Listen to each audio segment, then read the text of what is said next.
Better Kansas City with Alexis, Rob, Courtney,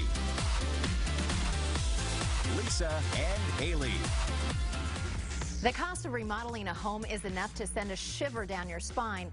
Most people fear the cost more than the disruption itself, but believe it or not, if you abide by 3 steps, you can stay on budget. And TAM STONE with TAM STONE Interiors is here to explain how we can do that. Thank you so much for being here, and Happy New Year. Yeah, Happy New Year. Okay, so the first thing we're going to do is we're going to review our finances. Yeah, and this is...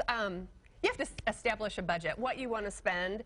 And often when I go in with clients, they'll say, oh, I don't know what it's going to cost. You know, you're going to have to tell me. And I go, well, are you comfortable with $2 million? And they go, no. Oh, no. No. So let's really talk finances. You really have to understand what you have available and also what you're comfortable with spending. And what I tell my clients is, let's say it's $100,000. That's what you have available. We're going to cut 30% off of that. Okay. And we're going to build our budget around $70,000. Now, why do you say that? Because no matter what, in a larger scale remodel, you are going to have unexpected things come up that are going to be overages. And if you really, truly want to stay on budget, you have to cut that at the very beginning. Gotcha. So that you can handle those effectively and not lose, you know, other parts of your design. All right, number 2, you want to prioritize and plan. Yeah, now this is the most time-consuming part of the process. I do 3 different types of design with my clients. One is what I call good, better, best, and it has absolutely nothing to do with the quality of the overall design. It has to do with how much you want to do yourself in the process. So a good is it's a DIY project. You might consult with me and pay a fee for me to consult once in a while with you, but you're doing it all. You're procuring everything, you're doing all of the labor, etc. That's your project. It's going to be a cost minimizing type project. Then you have a budget maximizing project. Usually in this case there's a contractor as well as an interior designer, maybe an architect involved, and we're going to work to make the most out of your money, and that might include things like I have access to one-off type things or salvage pieces or something like that that we can reuse and repurpose. And then the best is you put all of your effort into hiring the best architect, contractor, and designer, and you let them go because you're going to get a design that you would have never expected. So design optimization is the goal in that one.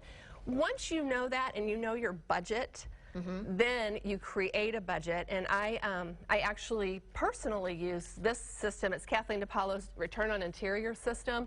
And you need to go through line by line and put in what everything is going to cost from labor, and do this with your contractor or your architect or designer, or do it yourself depending on how you're going to be doing your project.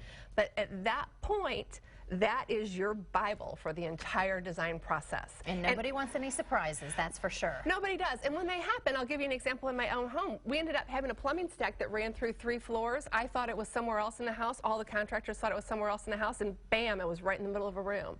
And so it was a $2,000 change that then I could go back and go, okay, I need to maybe revisit this flooring. And it's so funny now because I look at the flooring and I'm like, I can't remember what it was before, but I love what I have. But I was able to do that because I knew what my flooring cost. I knew what this was going to cost. I knew where I could start moving money around. And you have to review and revisit it weekly. Weekly? Yes, yes. Every single week, look at what you've spent, what your projected expenses are, and you have to make sure you have the cash flow for it.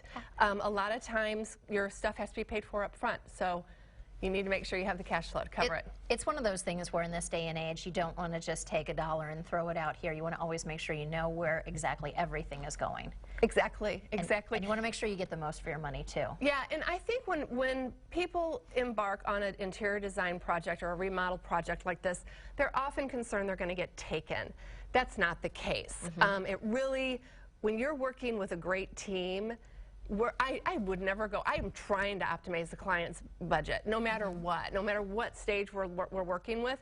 The part that gives me the best return is in the end when they're like, oh my gosh, that's fabulous. That's what I'm in it for. I'm not in it. That's what you want. Yeah, that's what I'm in it for. You want that feeling, and you want to love what you're going to have. Yeah. Tam, thank you so much for joining us today. Alexis.